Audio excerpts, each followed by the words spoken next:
Hey guys, it's Parker. I just got the M5 back, so I wanted to make a quick little update, go around the car, tell you what I've fixed, and just give an overview of the car. I mean, a lot of people at the start of this channel subscribed to see the M5, and I feel like it hasn't been present enough in the channel. So if you want to see something specifically, please leave a comment below, and maybe the top rated comments or something, as long as they're not completely unreasonable. I'll try to make videos on them about the car. But here we go, so let's do a little walk around. The wheels were unfortunately ran into a curb. I let somebody drive my car while I was driving the Lambo during the snow drift video, and they didn't see that there was a curb there, slid into it. Stuff happens. The passenger side, both wheels were damaged pretty badly. Now the rear one was just curb rashed. The wheel refinishing place discovered once they took the paint off that the front one was actually cracked. And it turns out that these wheels, I believe they're style 62s, are difficult to find on the internet. And I wasn't about to buy a brand new one.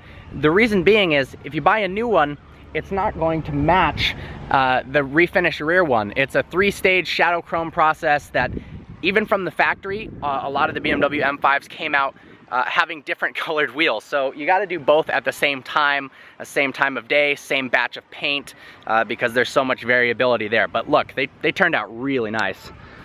So absolutely perfect. Very happy with the way they turned out. And they also, here's the rear one, very much match the color of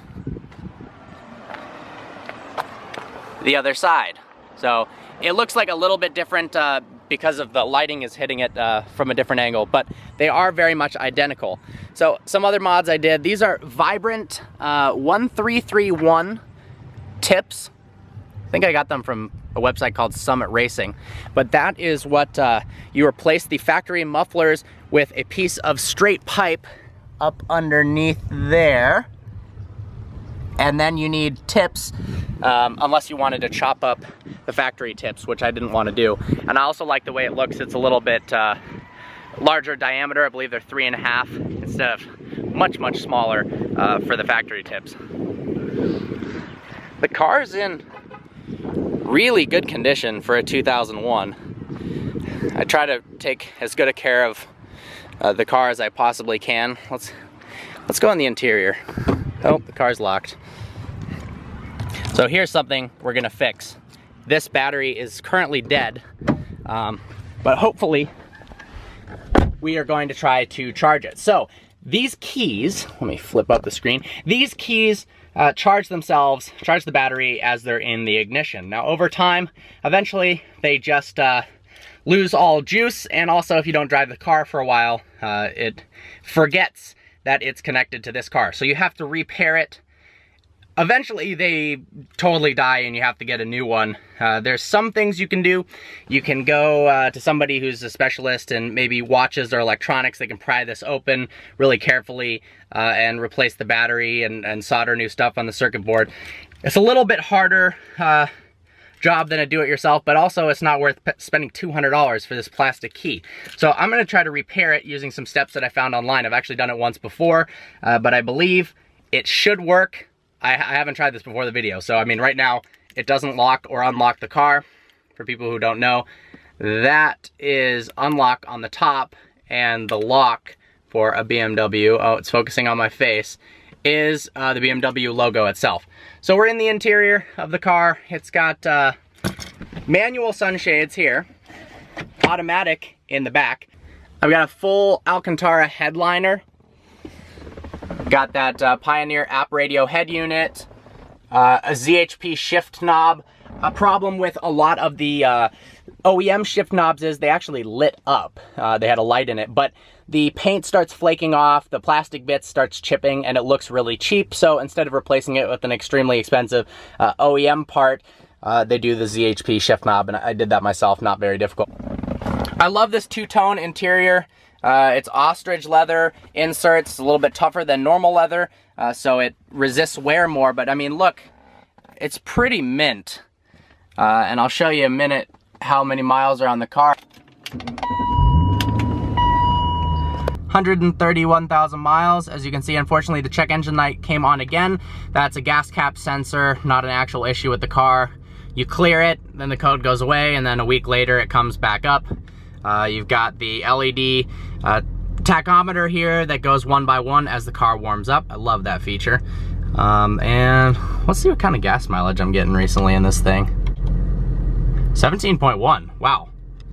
That is pretty damn good. I've got my Passport 9500 iX hardwired in there. I need to do that with my Mercedes so you don't have this crazy cord. And then it's actually the mute buttons down here by the, I got a refinished e-brake handle. That's pretty trick. Just reach down, click that. View of the interior, passenger seat. I love how good this leather has held up over time. So, let's try to repair this. I'm gonna turn the car off and follow the instructions on my phone. So, to repair the key, insert key into the ignition and turn it to the first position where the driver's info center turns on with a few dummy lights. Turn it back off within 5 seconds. Okay, I'm gonna switch to this so I can use my right hand, even though I'm actually left-handed for a lot of things. Well, very unfortunately, the key didn't work. I'm gonna try the other key. I don't have it with me right now, but I think it's probably donezo. I believe there's a guy on a forum who said he can change it for about 50 bucks. Or I might try the Radio Shack do-it-yourself, pry the key open. If it breaks, it breaks. Well, I hope you enjoyed this video. Like I said, I would love for people to give suggestions on videos to make with the M5, because I know you guys do really like this car. It's beautiful. I love the way it looks. Like always, please browse our channel and subscribe. Thank you so much for watching. Look forward to seeing you next video. Well, it turns out this video isn't over. I made an Instagram post saying I was having difficulty pairing this key with the E39 M5, and it turns out with the help of an awesome subscriber who gave me some instructions that were different than the one that I had, the key now fully functions sometimes. Oh, there we go. So that's awesome, not having to replace the key, and now I can get a lot more enjoyment out of the car when, well, fuck, it only happens once. Well, you know what, it kind of works, so thank you.